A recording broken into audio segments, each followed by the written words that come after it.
Controversy धीमी नहीं पड़ी है, बढ़ती ही जा रही है सर। देखिए, इसको ज्यादा बढ़ाने से देश का नुकसान होता और खासकर जो लड़कियां अभी अभी एजुकेशन पा रहे हैं, पढ़ रहे हैं, उनको भी बहुत बड़ा धक्का लगेगा। पहले ही महिलाएं या लड़कियां पढ़ने को कम जाते हैं, पेरेंट्स कम भेजते हैं, उसमें ऐसे इश्यूज उठाकर अगर उन बच्चों की पढ़ाई को अगर रुकावट पैदा करे तो ये ठीक नहीं है।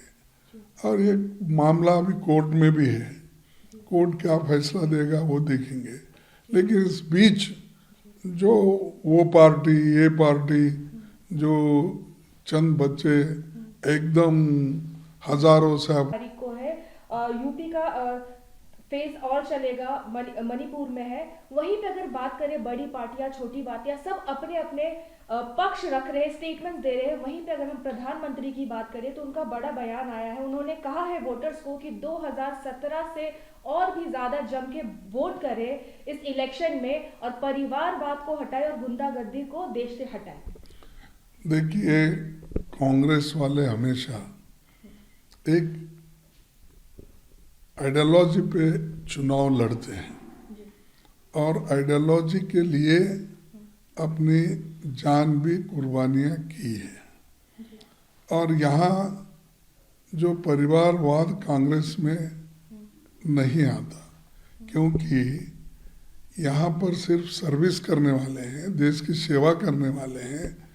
अभी तक तो आप देखे होंगे कि राजीव गांधी जी के बाद में कोई उस परिवार से ना प्रधानमंत्री बना, ना कहीं चीफ मिनिस्टर बना, कुछ नहीं। लेकिन उधर ही इशारा करके मोदी साहब हमेशा बात करते हैं। लेकिन परिवारवाद सबसे ज्यादा उनके पास है, उनके पार्टी में। जितने भी हमारे पास एमपीज थे, एक्स एमपीज थे, एमएलए थे, वो बहुत से परिवारवाद से ही थे। उनको सब उठा के उन्होंने ही लेके गया। उस वक्त याद नहीं आया उनको, जब उन्होंने सिंधिया जी को लिया, याद नहीं आया। जितेंद्र प्रसाद के बेटे को लिया, याद नहीं आया। ऐसे कईयों है, मैं एक लिस्ट दे सकता हूँ। लेकिन तुम खुद परिवार के लोगों को सपोर्ट करते हो और दूसरे तरफ परिवारवाद दूसरे पार्टियों को गाला। अब गुंडागर्दी ये गर्दी जो करने वाले हैं उसको कानून के दायरे में शिक्षा हो जाएगी। वो दूसरों के लिए क्यों बोलते हैं। लेकिन हमारी पार्टी जो है सबको लेके चलने वाली पार्टी है और खासकर एक इन उसूलों पे चलने वाली पार्टी है। सर, मेरा आखिरी सवाल है, से जो बयान आया है कि सैफरन तिरंगा लहराएगा, कैसे देखते हैं इस बयान को सर आप? देखो, ये आरएसएस का पहले से ही एक एजेंडा है। उन्होंने, गोलवलकर गुरुजी ने पहले ही ये बताया था, जब शायद 14 अगस्त 1947 में ही कहा था कि इस देश का झंडा सैफरन होना चाहिए। और तिरंगा झंडा ये झंडा नहीं, ये इसको स्वीकार न करे, लोग इसको रेस्पेक्ट न दें। और वही बात ये बोल रहे हैं। देखिए, ये जो कह रहे हैं ये आज नहीं कह रहे, ये आज़ादी के लिए तो नहीं लड़े। अगर आज़ादी की लड़ाई में यही लड़के अगर आगे होते तो इनके हाथ में झंडा मिलता था कुछ।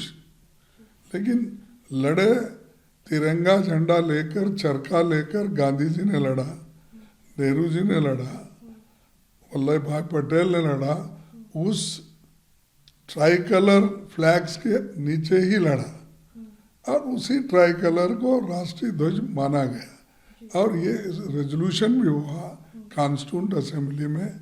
इसके ऊपर बहस होने के बाद सर्वसम्मति से इसको स्वीकार किया गया, जिसमें जनसंघ के लोग भी थे, मुस्लिम लीग के लोग भी थे, कांग्रेस के थे और इंडिपेंडेंट के भी थे। तो ये सभी ने मिलकर तैयार किया और उसको अब ऐसा कहना, ये मैं समझूंगा ये तो जो तिरंगा झंडे का अपमान करना, ये तो देशद्रोही का